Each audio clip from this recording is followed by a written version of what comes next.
what you are about to see is an account of a YouTuber's review of a classic 1970s horror film. It is all the more tragic in the fact that he is now getting to this film. But had his YouTube career been very long and very successful, he could not have expected to see as much of the mad and the macabre as the YouTube comment sections. For him, an idyllic review would become a nightmare, and the review would be of the classic horror film, The Texas Chainsaw Massacre.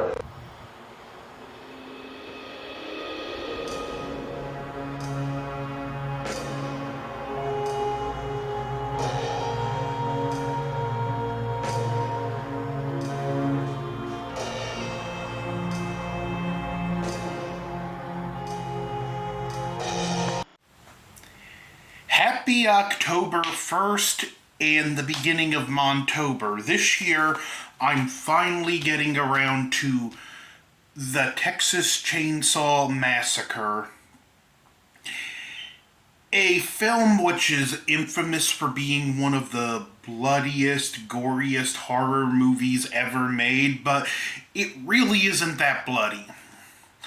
But this film, the way it's shot and the way that the violence is more suggestive and it lets your imagination fill in the blanks, it feels so much more bloody and visceral than it really is. If you couple that with the way this film was shot, that almost feels like found footage before found footage. Yeah, this is a very unique and effective film that's greatest strength isn't whether or not it happened. Well, not its greatest strength, but the fact that even though it didn't happen, it could happen. Yes, the film is touted as being based on a true story, but that was a kind of subtle, not so subtle commentary on Tobe Hooper about how the government and news media lies to us. You know, I'm real glad those days are over, aren't you? But from the beginning, this film has just a unique feel. Whether it's the sound of the camera flash bar or the opening credits, which are close-ups of the sun with a filter, which, by the way, doesn't this solar flare look like a creepy face? And news stories about just bad stuff like cholera outbreaks and whatnot, and it sets a mood before you even see the first frame of the actual film. The plot is simple. Bunch of people go where they shouldn't go and get killed. But what's interesting about this film is just the series' main villain and the face of it, Leatherface. In this film, the way he was portrayed by Gunnar Hansen, and it's something that was never recreated in any of the other movies. Leatherface is almost just as much of a victim of his family. You see, he's abused by them. He's mentally impaired and has no real personality of his own. He takes on personality through the 3 different masks he puts on. The killer mask for killing, the old woman mask for when he's preparing food at home, and then he has what's known as the pretty lady mask, which he wears when he's having meals with his family. In fact, one of the most interesting things is after the third person comes to the house, Leatherface, which from his perspective, this is a home invasion story. He has a freak out in the house like, where do they keep coming from? Why do they keep coming here? Can't they leave us alone? And it's only then that he gets proactive and goes out hunting. Just a great, fascinating character that Tobe Hooper put just a lot into. There's so much to this character that you don't see. You have the hitchhiker, Nubbins, for those who like the sequel, who has a great, just manic energy that just it's hard to look away from. You have the cook Drayton Sawyer, played by Jim Sedow, who's another interesting one. He brings his own unique manic energy, but at the same time, he even says in the film, you shouldn't enjoy killing, and you can tell he's not comfortable with it, but he's fine having them killed and making barbecue and selling the barbecue made from the victims at his gas station, which, knowing that, it makes the future viewings a little cringe when you see Franklin eating the barbecue. But again, that's like, it's like this film, like, it's not just a slocky, grimy horror film. Like, there's actual legit good acting, performances, there's depth to some of the characters, and like I said, not much blood. It's not as violent as you would think. That being said, it's still a very intense film. One of the interesting things, the guy that played Franklin, who this character was just really annoying, he had to stay in that annoying Franklin mode throughout the whole movie because he said he'd never be able to turn him off because he was just such an annoying person.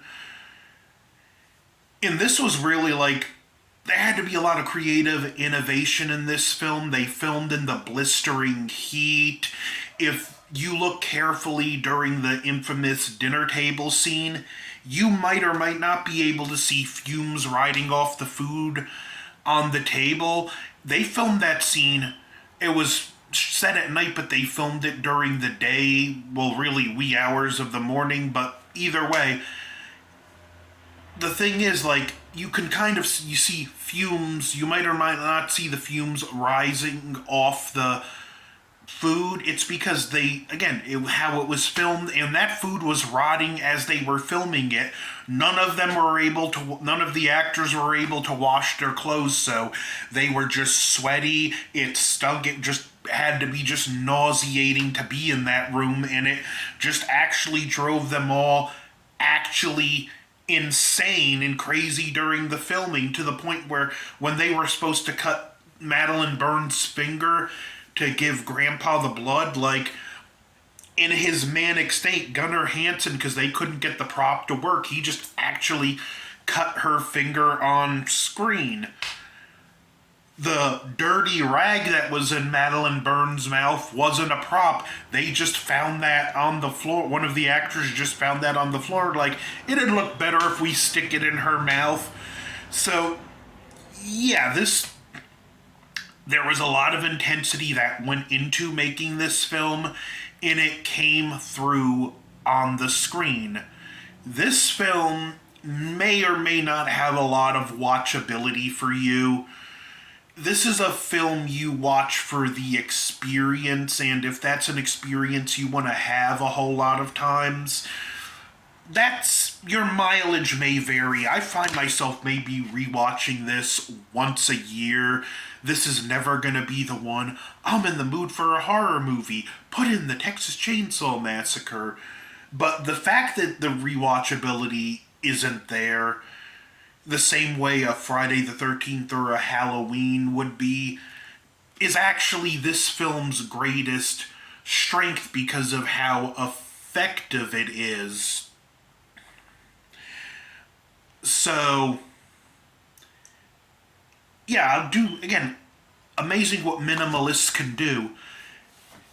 And even some of like one of the most iconic scenes in the film, with the chainsaw tantrum with Leatherface swinging around the chainsaw and dancing, that wasn't scripted. That was just last day of shooting. Gunnar Hansen just pushed to the edge of craziness, having to do this role, wearing these disgusting sweaty clothes that he couldn't wash, and that was just him in the moment at the end of shooting. And even when Sally gets away on the pickup at the end and she's screaming and laughing maniacally, That wasn't acting. That was the actress. I'm finally done with this shoot. I made it. But yeah, like again, it's one. That's just how many just iconic moments are just born out of just the situation of making this movie. And it's something that could never have been reproduced. Why I like the remake and I find it more rewatchable, it doesn't have the effectiveness.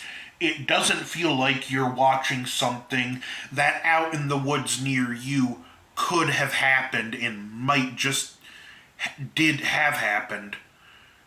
It feels like a movie. This, not so much. It's shot documentary style.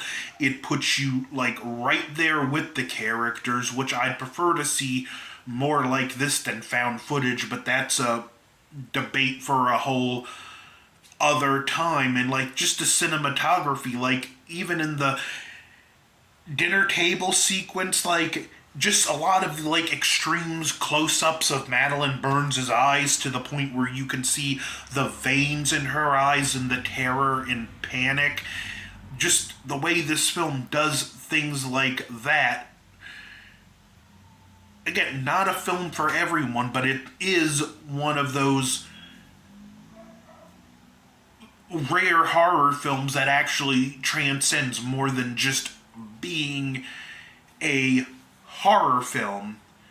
And it's left a legacy. Unfortunately, Leatherface's legacy, like, he has been the most inconsistently portrayed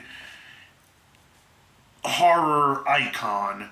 Like, in every performance, for good and bad, what was done in this film never carried through true. The confused, frightened man-child bullied by his family who's just as afraid of his victims and could barely be held accountable for his crimes. Like, all of that would go out the window in future sequels for a more cliche and stock monster.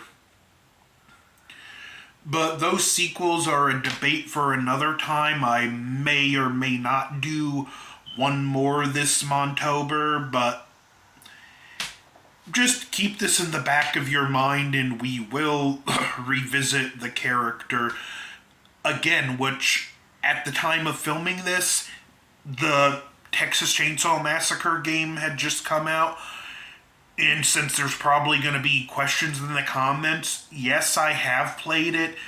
Yes, I'm liking it. I feel like it's, even though I'm really enjoying it, I still feel it's lacking something. And I enjoy playing Family a lot more than Victim. My main is the Hitchhiker, but since I've leveled up Leatherface, I like him more now. But anyway. Oh, another cool thing before I go, this 40th anniversary set, it's got a dual reversible cover. So you got Leatherface on this side, which is how most people are going to have it. But on this side, you have the famous door. And before I forget, another thing I want to talk about the film and how effective it is with being bloodless. When Leatherface hangs the girl on the hook, you have dried blood splatter on the wall, and as the camera pans down to her feet, you see a bucket below her feet. You do not need any more than that. You don't need the blood flowing into the bucket. You see the dried blood splatter on the wall, you see the bucket under her feet, and it's suggestive enough for your mind to fill in the blanks. So that was the Texas Chainsaw Massacre. Highest recommend.